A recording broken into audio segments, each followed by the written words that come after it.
and welcome to another episode of Fearless Friday. I'm Michelle Leath, and you are watching liveandeatfearlesslytv.com, where women learn how to detox their relationship with food and reclaim their permission to create a rich and nourishing and free and joy-filled life.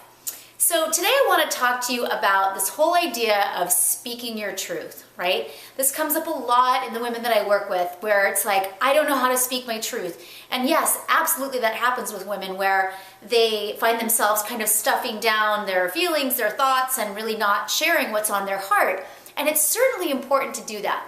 But what happens sometimes is when we start to venture back into this land of, okay, I'm going to start to speak up for myself, or I'm going to speak my truth, it's quite often we're taking it totally the other direction and sort of spewing anything and everything that comes into our consciousness.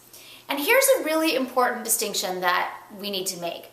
There's speaking our truth with a capital T, like big T, like speaking our truth, and then there's speaking our truth, which is like truth with a little t, which really comes from a place of more like the ego, right? This is when we are triggered by something, we're triggered by something that somebody said or something that they did, and in that moment, we're getting, I'm gonna let this person know what I think about them, or, and I used to do this all the time in my marriage, and I would, bottle up my feelings, and then finally something would snap, and my husband would say something, and I would just go off on him, and I used to think I was so powerful, like I just don't take any shit because I told him what a jerk he is, and blah, blah, blah.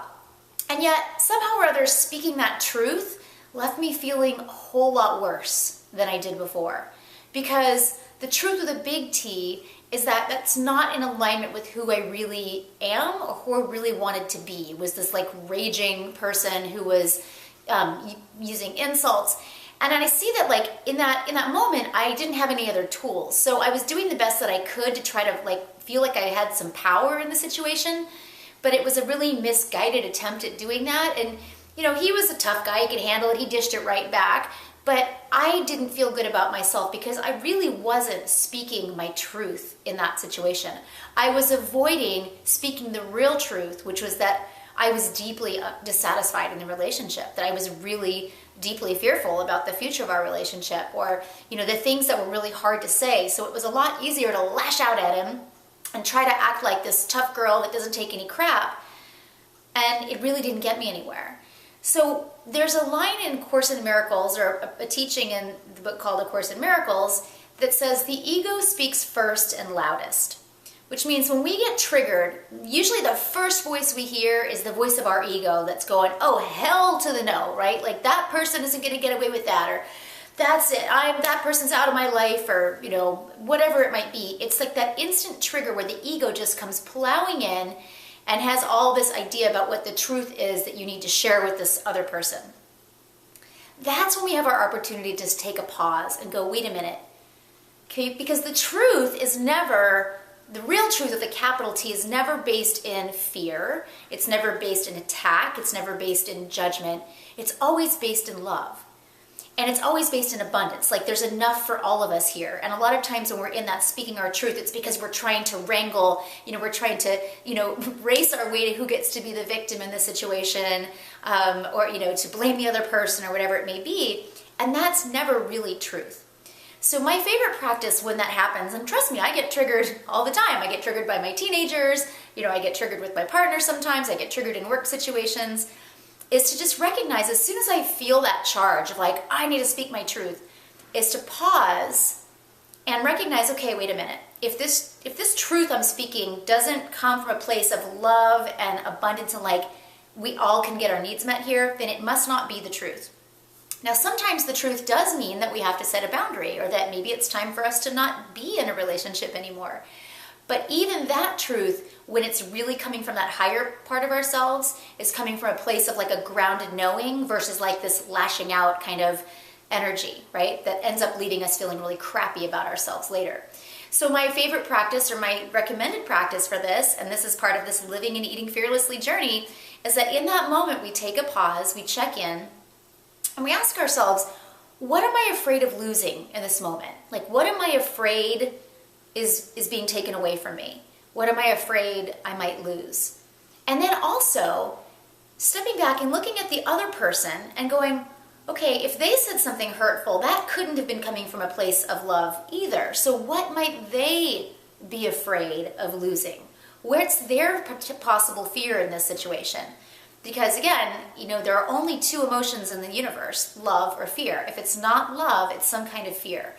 So we have the opportunity in that moment to kind of come back into the situation from a different perspective, a more grounded perspective, and really feel into what is the real higher truth of this situation before we then go and speak. And then there's lots of ways that we can use communication tools to really take ownership of our own experience without putting it on somebody else. Nobody ever has the power to make you feel anything or any way, right? We have this habit of saying, you made me feel this, or you made me think that, or you did this to me, right? We are the ones who get to choose how we feel and how we perceive any given situation. So there are lots of tools that you can use. These are some of the tools that I teach my clients about how to really authentically communicate your feelings in a way that actually takes ownership of your feelings and that's less likely to spark defensiveness in the other person. Because usually when there's some kind of a conflict going on, there's definitely fear has come to the table, usually in both parties. So, it can be risky when you think, I'm just going to start speaking my truth and I'm so empowered. Quite often, it's not really the truth with a capital T that's being shared. And my wish for you is that you end up feeling really good about what you choose to share about yourself and in revealing your vulnerability, rather than going on a rant and then actually feeling more and more disempowered later, and then, of course, feeling crappy about yourself and turning to food or whatever else it is that helps you process those feelings. So when it comes to speaking your truth, remember, there's a difference between the truth with a little t and the truth with a big T. And the truth with a big T is always that you are perfect, whole, and complete, and that you have the capability to handle anything that comes your way, and that you're lovable, and that there's plenty of love available to you and around you and in you. So that's my Live and Eat Fearlessly tip for today. It's great to see you back. I missed a couple weeks. I've been doing all kinds of things to face my own fears, and I've got some exciting things coming your way soon. I can't wait to see you again next week. Have an awesome weekend.